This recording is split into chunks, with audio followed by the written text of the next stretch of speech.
Boy, he really summed it up, didn't he? He did. Do you know what? Yeah. Craig Worth tried to tell me one time he did that story just to get a free lunch out of it. He's so funny. But the beautiful sights, I mean, it's like unbelievable. They shot that, what, in the 90s, and it still stands today. And that's what it looks like when there's snow in the mountains, for those of you who forgot. Yeah, I know. We need a little refresher there. That was a cool shot. You know that Snowbird was featured in the big game commercials yesterday. Oh, so yeah, cool. it was that Michelob commercial. They actually shot that up at Snowbird. And so it was nice to see Utah mountains on the big screen. Sure. And yes, we would love a little more snow. So we're going to do that. We're going to do that this week. We're going to bring in a little more snow, which we are okay with. So let's go ahead and take a look at sunrise. I wanted to thank Bill for sending this. Our Murray sunrise looking pretty. You see that deck of clouds. Yeah, you know, we had a weak cold front come through, but that is going to be a big player as we head into our Tuesday. Some interesting dynamics here in the weather world. This was a good one. Scott, thanks for sharing from Farmington Bay. It's Blue Heron Apartments. Yeah, you got to look to the skies this time of year because we have those migrating birds, including eagles, blue herons at Farmington Bay, just hanging out in those posted nests. We appreciate it. Thanks, Scott. Cloud cover from Nelson Peak actually takes over the camera. This deck of clouds has been persistent, just showing us that moisture is present in our atmosphere. Southerly flow bringing them in. Great shot from this morning from Nelson Peak. As we look at the satellite radar here, you see that southwesterly flow. And as you can tell, a few showers pop up in the last few hours, but we checked the camera, it's not hitting the ground. You kind of see this pipeline over to Southern California when it comes to that moisture flow.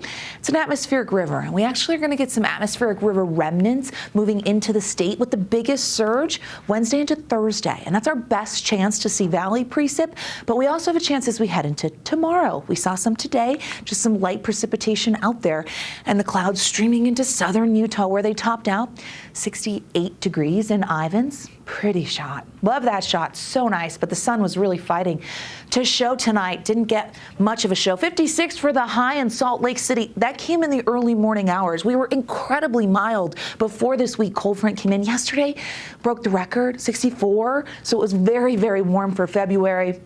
And we saw those numbers stay high even after midnight. When the cold front came through, it opened the door for cooler air, and we spent most of the afternoon and evening in the 40s, 50s, 60s on the eastern side of the state, 66 in St. George, even with that cloud cover.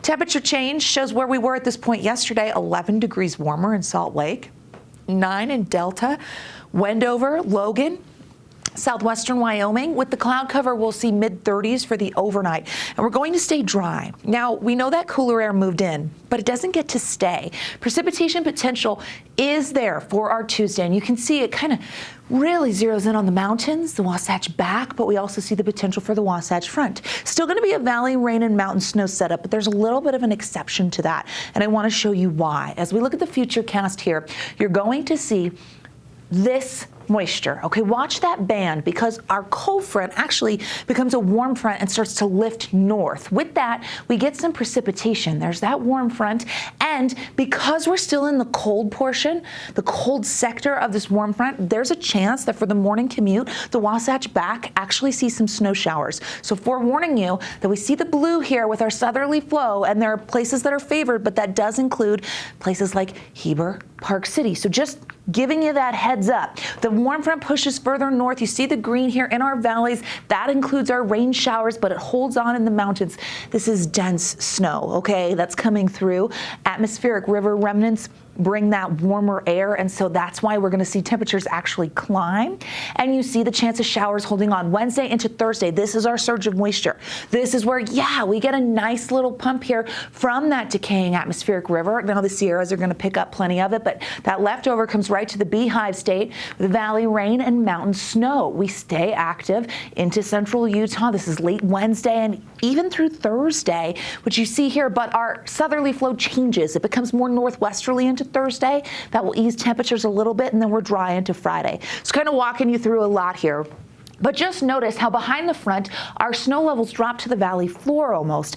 But with that warm front headed our way, we're going to see them climb through our Tuesday. That's why maybe some mixed precipitation tomorrow morning is possible, or the snow showers for the Wasatch Back. But notice how those snow levels really climb. 8 to 16 inches for the cottonwoods. by Thursday. I think that's a healthy number. 1 to 5 for the northern mountains. I think southern mountains could do pretty well. 2 to 7 there. Central mountains will also get around 1 to 5. Feast or famine, but we'll take anything.